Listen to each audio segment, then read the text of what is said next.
আসসালামু আলাইকুম।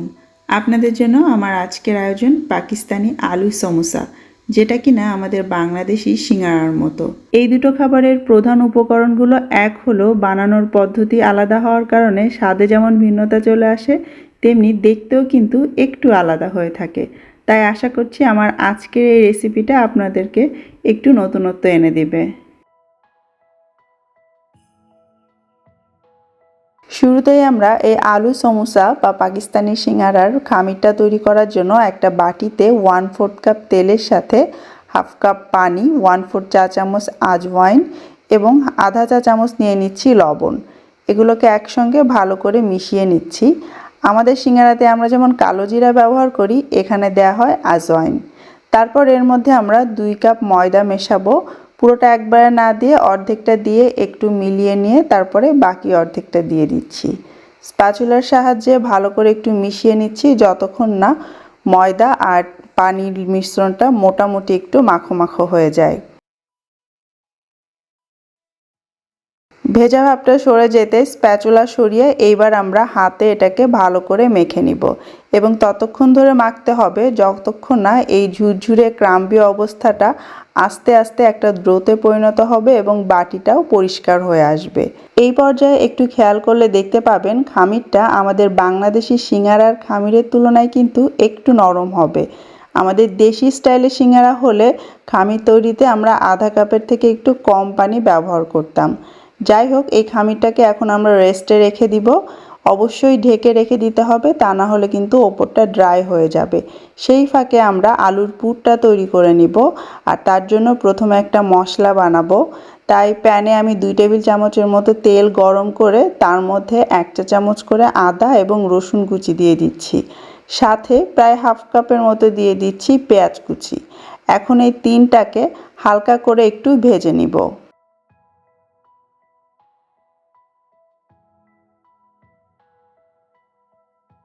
মিডিয়াম আঁচে 2-3 মিনিট ধরে নাড়ার পর যখন এগুলো একটু নরম হয়ে আসবে, তখন আমি দিয়ে দিচ্ছি 1 চা চামচ ক্রাশ করা ধনে, আধা চা চামচ জিরা, 1 চা চামচ চিলি ফ্লেক্স, আধা চা চামচ মরিচ এবং হলুদের গুঁড়ো, হালকা টকটক স্বাদ আনার জন্য আধা চা চামচ দিয়ে দিলাম আনার বা ডালিমের বিচির গুঁড়ো, সেই সঙ্গে স্বাদ মতো লবণ। তারপরে এই সমস্ত কিছু একসঙ্গে মিডিয়াম লো আঁচে একসঙ্গে নেড়েচেড়ে একটু ভেজে নিতে হবে। খেয়াল রাখতে হবে যেন বেশি পুড়ে না যায়। ব্যাস, আমাদের মশলাটা একদম রেডি। এদিকে একটা বাটিতে আমি 300 গ্রাম আলু সেদ্ধ করে নিয়েছি। এখন এই আলুগুলোকে আমি আলতো করে একটু ভেঙে দিব। খুব বেশি ম্যাশ করা যাবে না, এইভাবে থেতো করে দিলেই হবে। তারপর এর মধ্যে একে একে আমি বাকি উপকরণ মেশাবো। প্রথমেই দিয়ে দিচ্ছি স্বাদ মতো কাঁচামরিচ কুচি, তারপরে দিয়ে দিচ্ছি কিছুটা ধনেপাতা কুচি, সেই সঙ্গে আমরা যে মশলাটা তৈরি করে রাখলাম সেটা দিয়ে দিচ্ছি। এবার এই সমস্ত কিছু একসঙ্গে আলতো করে মিশিয়ে নিতে হবে। খুব বেশি ঘাটাঘাটি করে মেশানোর দরকার নেই, তাহলে কিন্তু আমাদের আলুগুলো একদম ভর্তা ভর্তা হয়ে যাবে। চেষ্টা করতে হবে আলুগুলোর মধ্যে যেন একটু দানা দানা থাকে এবং এই পর্যায়ে আপনারা চাইলে স্বাদমতো লবণ চেখে দিয়ে নিতে পারেন। আমাদের আলুর পুর একদম রেডি। এইবারে আমরা সমোসাগুলো বানিয়ে নিব। সেই যে আমরা খামির মেখে রেখেছিলাম সেটা প্রায় 20 মিনিট হলো আমি এভাবে ঢেকে রেখেছি। দেখতেই পাচ্ছেন 20 মিনিট পরে এটা কিন্তু আরও একটু নরম হয়ে গিয়েছে।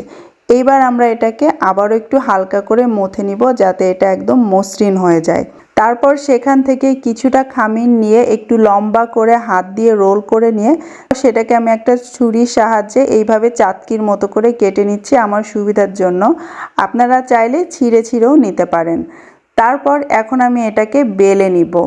অল্প একটু ময়দার সাহায্যে আমি এটাকে প্রথমে আঙুল দিয়ে একটু সমান করে এভাবে ছড়িয়ে নিব, তারপরে একটা বেলনার সাহায্যে বেলে নিব।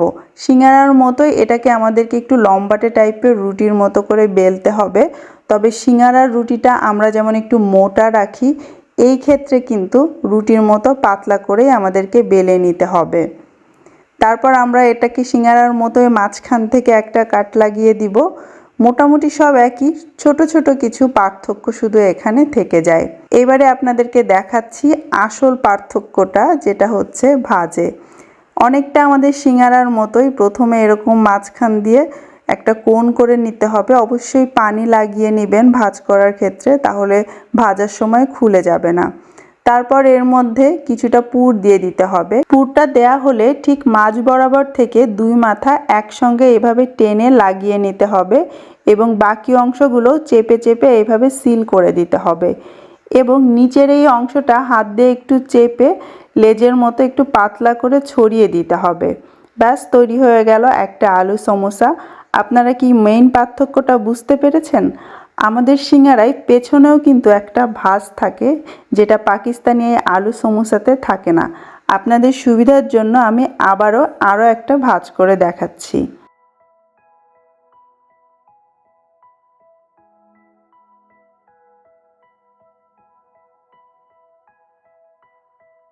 এইভাবে করে যতটুকুন পুর আর খামির তৈরি করা হয়েছে সবগুলো চাইলে একবারে ভেজে নিতে পারেন অথবা ভাজতে ভাজতে বানাতেও পারেন। আর ভাজার নিয়মটা অনেকটাই আমাদের সিঙ্গারার মতো।